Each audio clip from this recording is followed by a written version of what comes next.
Le 27 juin 2025, Paul Pubil, le créateur du Luna Park, nous quittait à l'âge de 88 ans. Nombreuses furent les éloges à la mémoire d'un personnage hors du commun et apprécié de tous ceux qui avaient eu la chance de le côtoyer. À mon tour, je tenais à rendre un modeste mais sincère hommage au géant du Luna Park.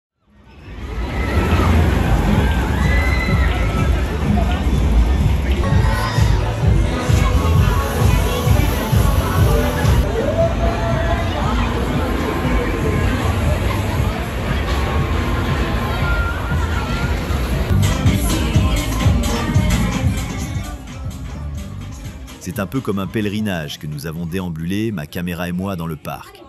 Les rires des familles, les cris et la joie des enfants, les invitations joviales des forains, bref, le bain de jouvence fut assuré.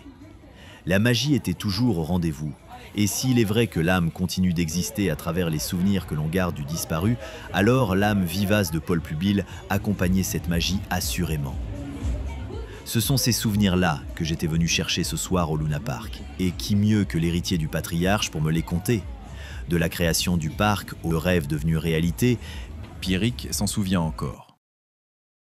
Quand il a créé ce parc, j'étais tout petit, mais quand j'ai vu un petit peu comment ça fonctionnait, je me suis dit, mais il faut qu'il soit inconscient. Comment on peut croire à un tel projet alors qu'on était sur des marécages? Au Cap d'Agde, il n'y avait absolument rien. Il fallait vraiment se projeter loin pour pouvoir y croire. Mais lui, il y croyait, il était persuadé, parce que nous, à cette époque-là, on était des petits forains. C'est-à-dire, on faisait les fêtes dans l'Ariège, dans l'Aude, dans l'Hérault, on tournait un petit peu toutes les semaines, on allait de ville en ville. Et lui, à un moment donné, il a dit, je vais tenter le coup au Cap d'Agde. C'était avec Michael, à l'époque, c'était la CENI qui lui avait proposé à mon père de faire un parc sur le Cap. Et mon père, il a dit, écoutez, on tente le coup. Donc, il a rassemblé plusieurs forêts, mais c'était des forêts des connaissances à lui qui avaient acheté des manèges d'occasion, mais des manèges, à l'époque, c'était des petits manèges. Ils n'avaient pas quitté leur ville, là où ils faisaient leur argent. Ils avaient mis des secondes manèges au Cap d'Agde.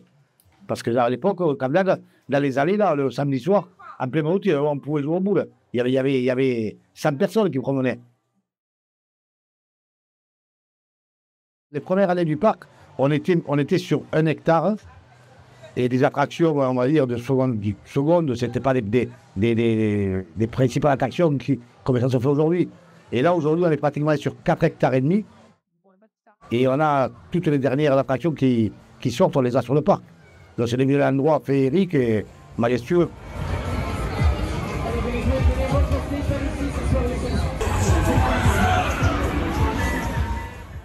Parce qu'aujourd'hui, on n'aurait pas ce parc, enfin, on n'aurait pas eu lui et moi et mes petits-enfants et mes enfants, on serait toujours en train de faire les fêtes avec un petit manège. C'est quand même un tremplin énorme. On se retrouve au cœur du Cap d'Agde, la plus grande station balnéaire de France, avec un parc d'attractions de 5 hectares. Paul Pubil n'a pas seulement transmis un bien, mais aussi les responsabilités et les attentes qui l'accompagnent. Durant les 20 dernières années, Pierrick, travaillant aux côtés de son père, a également su s'imprégner d'un héritage qui ne fut pas seulement matériel, mais de principes et de leçons de vie. Toute sa vie, il a travaillé à 85 ans avant qu'il soit un peu handicapé. Il était encore sur le parc du matin au soir avec moi.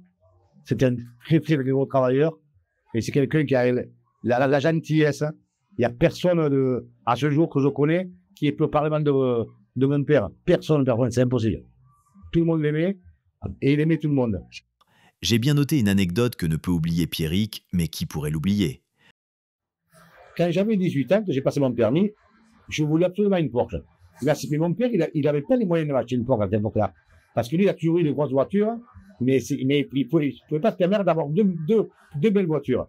Et bien, le jour de mes 18 ans, il est allé chez Porsche, il a vendu son auto pour m'acheter une Porsche, et lui, il se retrouve avec une voiture à 500 €. Et il roule avec une voiture à 500 € pour que moi, son fils, je roule en Porsche. Quand on se remémore Paul Pubil, irrémédiablement, les mêmes mots s'imposent à tous les autres. Je pense que tous les gens avec que j'ai rencontrés, avant et après son décès, ils sont tous unanimes. Paul, c'était c'était la gentillesse, c'était le sourire. Il était toujours content, il était toujours gai, il était gentil avec tout le monde, toujours un mot gentil pour tout le monde. Et ça va rester. C'est la gentillesse avant tout. Inévitablement, je me devais de poser la question sur l'avenir du Luna Park. Ça fait déjà maintenant 20 ans que c'est moi qui le gère, plus ou moins, avec mon père à mes côtés, forcément, qui était le bon conseil. Mais j'ai déjà pris la relève depuis une vingtaine d'années. Par contre, pour l'avenir, pour moi, je pense que il va s'arrêter rapidement. Parce que je fais certainement la dernière saison sur le parc. Pour plusieurs raisons, parce que je suis épuisé, probablement. J'ai eu un accident il y a 3 ans qui m'a beaucoup affecté.